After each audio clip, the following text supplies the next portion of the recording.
Kids story corner. सोने का ढेर।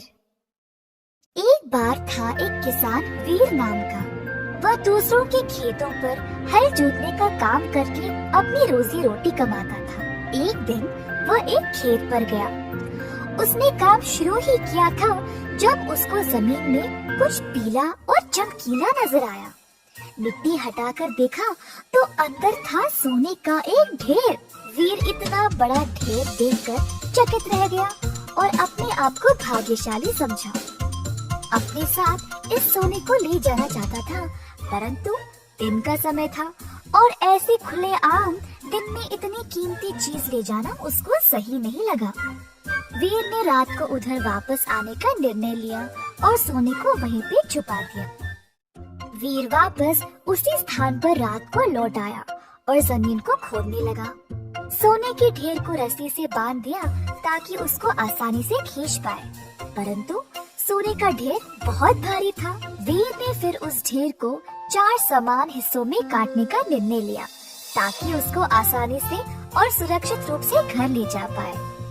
अपनी कुल्हाड़ी की मदद से वीर ने ढेर को 4 हिस्सों में काट दिया और अंत में वह सारा सोना आराम से ले पाया। सोने से वीर अब धनवान बन गया और कई संपत्ति भी प्राप्त कर ली। इस कहानी से हम ये सीखते हैं कि कोई भी कीमती वस्तु को बुद्धिमानी से संभालना चाहिए। चक्रधारक। एक दिन 4 ब्राह्मण वन के भीतर चल रहे थे। कुछ देर उनको एक आश्रम नजर आया। उस आश्रम में रहते थे योगी भैरवानंदा। चारों ब्राह्मण उस आश्रम की ओर गए। योगी जी बाहर निकलकर पूछे, कौन हो तुम लोग और यहाँ क्यों आए हो? गुरुजी, हमने आपकी अनोखी शक्तियों के बारे में सुना है। आपसे मिलकर हम धन्य हुए। क्या आप हमें भी अपने चमत्कार दिखाएंगे? ये ब्राह्मण अच्छे इरादे से यहाँ आए हैं, मुझे इनकी सहायता करनी चाहिए। योगी जी आश्रम के अंदर गए और 4 बेलचे लाकर ब्राह्मणों को सौंप दिया। ये बेलचे ले जाओ।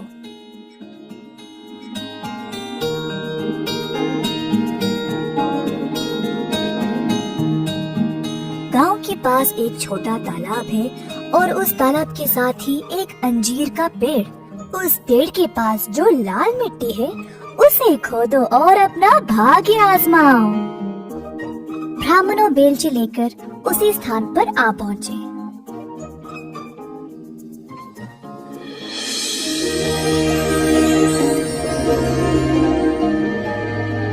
खोदते समय पहले वाले को एक तांबे की चट्टान मिली।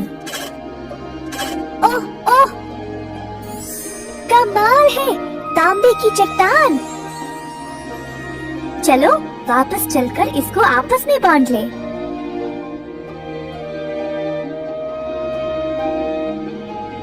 अरे नहीं, हमें सोना चाहिए और जब तक ना मिले खोदते रहेंगे। तुम चाहो तो वापस जा सकते हो। पहला ब्राह्मण संतुष्ट था तो वो वापस चला गया।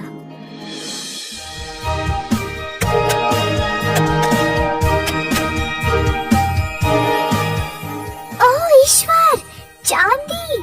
मैं बहुत भाग्यशाली हूँ। चलो इसको आपस में बांट ले। शायद योगी जी इसी खजाने के बारे में बात कर रहे थे।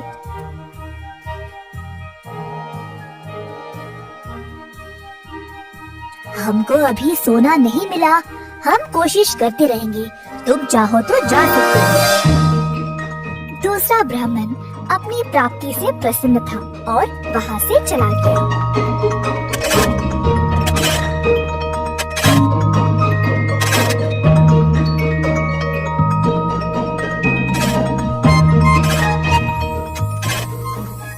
देखो, सोना मिल गया। चलो इसको बोरी में भर के ले जाएं। अरे ना ना, लगता है ये कोई विशेष जगह है। पहले तांबा, फिर चांदी, फिर सोना। अगर मैं और कोशिश करूं तो शायद मुझे हीरे मिल जाए। तुम जा सकते हो, मैं हीरे लेके ही वापस आऊंगा। इतनी लालची भी मत बनो, अब अंत में कुछ नहीं मिलेगा। हमको इतना सब कुछ तो मिला है पहले ही। चलो चलते हैं। ना, मैं तो हीरे लेके ही आऊंगा, देख लेना। चौथा ब्राह्मण खोदता ही रहा, थक गया और देर भी हो चुकी थी, परंतु ब्राह्मण ने खोदना बंद नहीं किया। खोदते खोदते जमीन में एक बड़ा सा सुराख बन गया और अचानक से ब्राह्मण उसी में फिसल गिर पड़ा। खुद को उसने कोई अलग सी जगह में पाया। ऊपर उठा तो उसने एक आदमी को देखा जिसके सर पर एक चक्र घूम रहा था। ब्राह्मण हैरान रह गया। तुम कौन हो और यहाँ क्या कर रहे हो, और ये तुम्हारे सर पर चक्र क्या है? ब्राह्मण के ऐसा पूछते ही वो चक्र अब उसी के सर पर आ गया और घूमने लगा। ये क्या है? इस चक्र को मुझसे दूर करो। मैं कुछ नहीं कर सकता, ये सब ईश्वर के हाथ में है। इधर लालची लोग गिरते हैं। अब तुमको इस खजाने की रक्षा करनी पड़ेगी। तुम्हें ना भूख होगी, ना प्यास, और ना ही तुम्हारी उम्र बढ़ेगी। मृत्यु से भी मुक्त रहोगे। पहले ये बताओ, मैं इस चक्र से मुक्त कैसे हो जाऊं? लालची लोग जब ज्यादा खोदने लगते हैं तो वे इधर गिर पड़ते हैं। कोई और तुम्हारी तरह इधर गिरेगा? अरे नहीं, इतनी बड़ी जिम्मेदारी, मैं इस चक्र का भार बर्दाश्त नहीं कर सकता। ये कब से तुम्हारे सिर पर था? नहीं पता। मैं कई वर्ष पहले यहाँ आया था जब महाराज राम का राज चल रहा था। मुझे तांबा, चांदी और सोना भी मिला, परंतु हीरों की लालच में मैं भी फिसल गिर पड़ा। बस मेरे पास बोलने के लिए और कुछ नहीं है।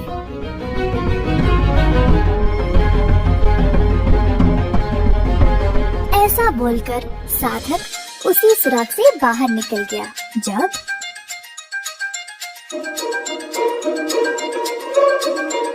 वो तो यही खोद रहा था, पता नहीं कहाँ रह गया।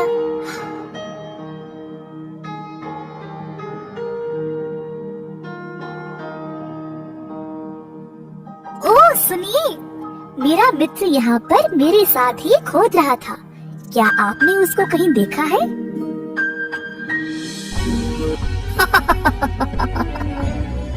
साधक हंसने लगा और तीसरे ब्राह्मण को सारी घटना सुनाई।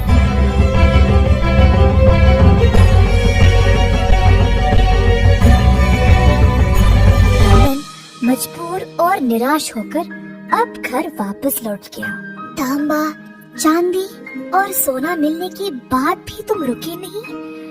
अगर हमारे साथ ही वापस लौट जाते तो ये सब नहीं होता। मुझे माफ कर दो दोस्त, अब मैं तुम्हारी कोई सहायता नहीं कर सकता।